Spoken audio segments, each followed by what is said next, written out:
विदेशी हथियार जो है। देखिए, खालिस्तान बब्बर खालसा इंटरनेशनल का जो इस टाइम मेन जो व्यक्ति संचालित कर रहा है वो है रिंडा पंजाब का रहने वाला, और इस टाइम पाकिस्तान में है, और वहाँ से ये हथियारों की राडियक्सी सप्लाई यहाँ पे लोगों को कर रहा है, अपने साथियों को कर रहा है। तो बब्बर खालसा इंटरनेशनल के द्वारा हथियार भेजे गए हैं, ये बात तो पुष्टि होती है।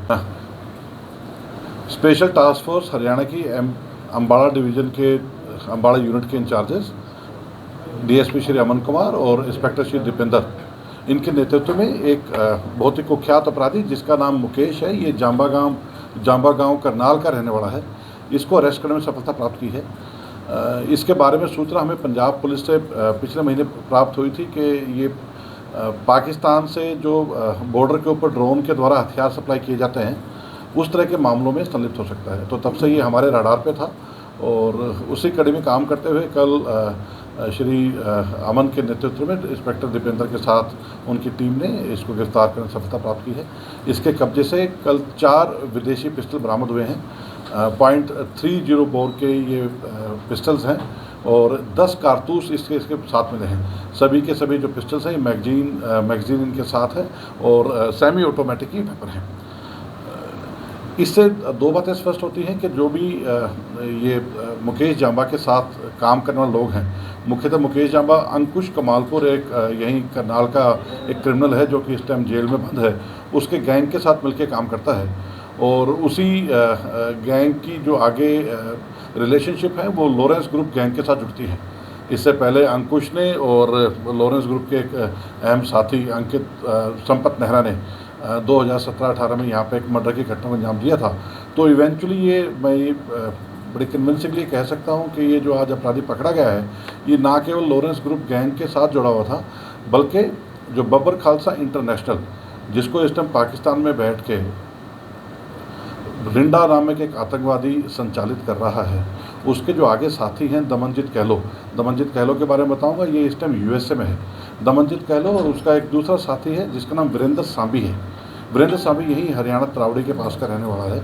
इन लोगों के कहने पे ये हथियार मुकेश जांबा ने अमृतसर से लेके आया था, और इसका सीधा मकसद जो इनके दुश्मन गैंग हैं, जिसमें मुख्यतः नीरज पूनिया और प्रहलाद सिंह खाटवा हैं, जो कि लॉरेंस गैंग के एंटी गैंग के नाम से जाने जाते हैं, इनको एलिमिनेट करने के मकसद से ये हथियार जुटाए गए थे। इससे पहले भी मुकेश जांबा पाकिस्तान से जो या और इसके साथियों द्वारा हथियार इसके पास भेजे गए थे। इससे पहले भी 3 हथियार इसके पास आए हैं, जिसमें जो लोग इसके साथ थे उनमें से एक आधा तो शायद विदेश भाग गया है नकली पासपोर्ट बना के। उस पर भी हम अभी अपनी इन्वेस्टिगेशन स्टार्ट करेंगे। और मैं आपको बताना चाहूँगा कि ये अपराधी भी विदेश भागने की फिराक में था, और पुलिस ने एक बहुत ही टेक्निकल सर्विलेंस के आधार पे, ह्यूमन इंटेलिजेंस के आधार पे एक बहुत ही सुनियोजित तरीके से काम करते हुए इसको विदेश भागने से पहले एसटीएफ अम्बाला की यूनिट ने इसको गिरफ्तार करने में सफलता प्राप्त की। पाकिस्तान से ड्रोन के माध्यम से हथियार मंगाना सिक्योरिटी लैब्स समझते हैं बहुत बड़ा है।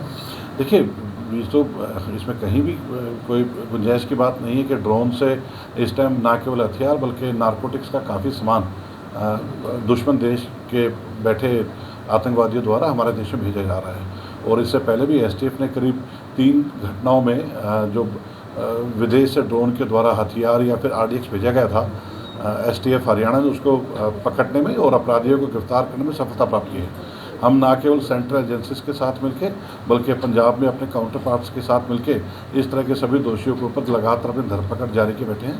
और हमारे लिए बड़े गौरव की बात है कि अब तक हमने इस तरह के जो भी पाकिस्तान में बैठे आतंकवादियों द्वारा इनको हैंडल किया जा रहा हो या कहीं यूएस में बैठ के इनके हैंडलर ऑपरेट कर रहे हो, अभी तक इनके सभी मंसूबों को फेल करने में, नाकामयाब करने में एसटीएफ हरियाणा के द्वारा सफलता प्राप्त हुई। सर, पुलिस के साथ भी मुठभेड़ हुई है, कोई फायरिंग? हाँ, इस व्यक्ति ने एसटीएफ की यूनिट के ऊपर अपने आप से बचने के लिए, भागने के लिए फायरिंग की थी, और जब हमारी यूनिट के द्वारा जवाबी कार्रवाई हुई तब इसने हथियार गिरा दिया और ये काम किया। अभी हमने सेक्शन 307 और आर्म्स एक्ट के सेक्शन के तहत हमने एफआईआर दर्ज की है। इससे पहले क्योंकि इसका नाम पंजाब पुलिस के भी एक केस में आ चुका है, तो उसके भी केस की फाइल हम चेक करेंगे, और अगर इसमें कोई और भी ऐसे अन्य फैक्ट आए तो आगे जो भी संगीन से संगीन धारा होगी। मुकेश जांबा हथियारों की सप्लाई भी करता था या आगे किसी बड़े हत्याकांड को भी अंजाम देना था इन्होंने? जैसे मैंने आपको बताया कि मुकेश जांबा का इस वक्त मुख्य मकसद लॉरेंस गैंग के जो एंटी ग्रुप के लोग हैं, नीरज पूनिया गैंग, विनोद पानू गैंग, और प्रहलाद खाटवा, इनको एलिमिनेट करने के लिए हथियार जुटवाए गए। करनाल में ही इन्होंने लगता है कि नीरज पुनिया भी जेल में है इस समय, पहले भी उस पर हमला हो चुका है करनाल कोर्ट में। अंकुश कमालपुर की क्योंकि इनके साथ आपस में दुश्मनी है और प्रहलाद खाटवा डायरेक्ट तौर पर लॉरेंस का प्रतिद्वंदी माना जाता है, तो इन लोगों को एलिमिनेट करने के लिए इसको टास्क दिया गया। कोर्ट में पेश कर रिमांड पे लिया जाएगा ताकि करनाल में अब हथियार आ रहे हैं तो कहीं ना कहीं और भी इनके गैंगस्टर सक्रिय होंगे।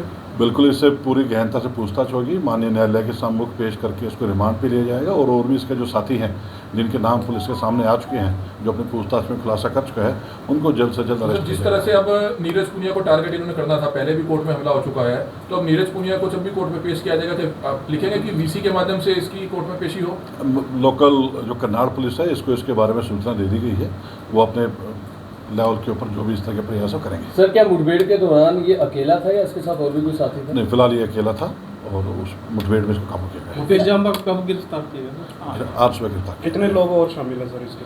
देखिए, इसके जैसे मैंने बताया कि अंकुश कमालपुर गैंग का ये सदस्य है, इससे पहले अंकुश के साथ ये जेल भी रह चुका है, तो काफ़ी बड़ा गैंग है। अभी इसके कुछ एक साथी हैं जिनके नाम मेरे सामने आए हैं, जिनके अरेस्ट बाकी है, और भी कोई लोग हैं जो इस टाइम जेल में बैठ के इसकी मदद कर रहे हैं।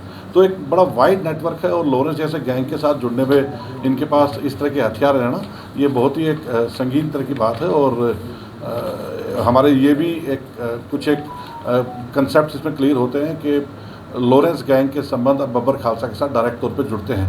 ये एक बात है जो काफ़ी दिनों से चल रही थी, लेकिन अब इन हथियारों की बरामदगी के बाद काफ़ी पुख्ता तरीके से कहा जा सकता है कि लॉरेंस के अब आतंकवादियों के साथ संबंध हैं और बब्बर खालसा ग्रुप के लोग उसके हथियार सप्लाई कर रहे हैं। किस देश के बने हुए हथियार हैं ये? मुकेश जाम्बा का कोई नाम है सिद्धू मूसेवाला केस में हथियार सप्लाई?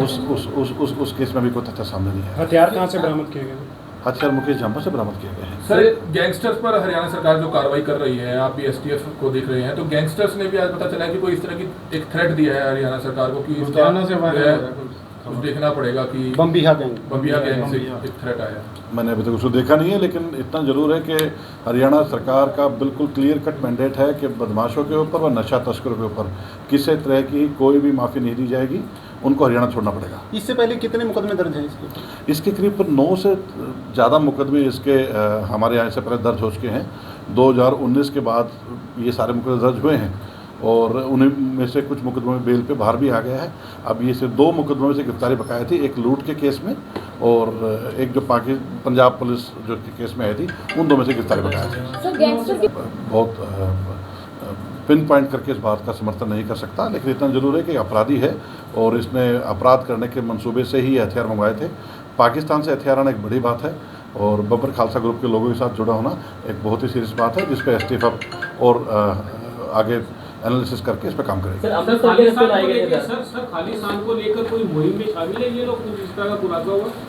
देखिए, खालिस्तान बब्बर खालसा इंटरनेशनल का जो इस टाइम मेन जो व्यक्ति संचालित कर रहा है वो है रिंडा पंजाब का रहने वाला और इस टाइम पाकिस्तान में है और वहाँ से ये हथियारों की राडेक्सी सप्लाई यहाँ पे लोगों को कर रहा है, अपने साथियों को कर रहा है। तो बब्बर खालसा इंटरनेशनल के द्वारा हथियार भेजे गए हैं, ये बात तो पुष्टि होती है क्योंकि दमनजीत कह लो और जो उसका दूसरा साथी लखबीर लाडे है वो आपस में कनेक्टेड हैं और ये दमनजीत कहलो के साथी वीरेंद्र सांबी के कहने पे काम कर रहा था, वहीं से वीरेंद्र सांबी के कहने पे इसने हथियार लिए हैं। पिछले दिनों करनाल में आतंकवादी पकड़े गए थे, उसमें भी रिंडा सीधे तौर पर शामिल था। हाँ, बिल्कुल रिंडा ही उस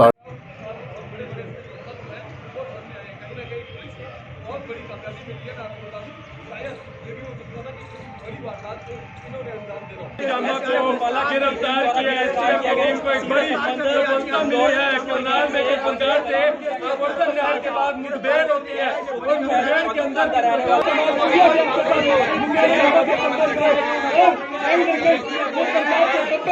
वीडियो को देखने वाले वीडियो को शेयर करें। मुकेश जाम्बा, आपको बता दूं ये गैंगस्टर है, यहाँ गैंगस्टर है, इसे गिरफ्तार कर लिया गया है। बड़ी खबर करनाल से ये 1 में जो है आपको दिखा रहे हैं।